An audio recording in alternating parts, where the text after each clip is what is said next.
Kapal tongkang pengangkut batu bara menabrak jembatan Ampera Palembang pada Kamis, 7 November 2024, sekitar pukul 17 waktu Indonesia Barat.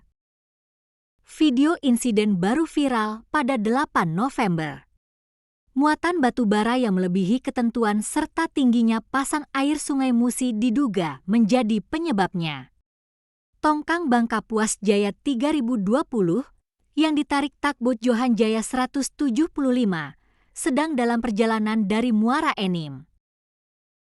Pasca insiden, KSOP Palembang mengeluarkan peringatan untuk semua kapal yang melintas di alur Sungai Musi, terutama di bawah jembatan Ampera.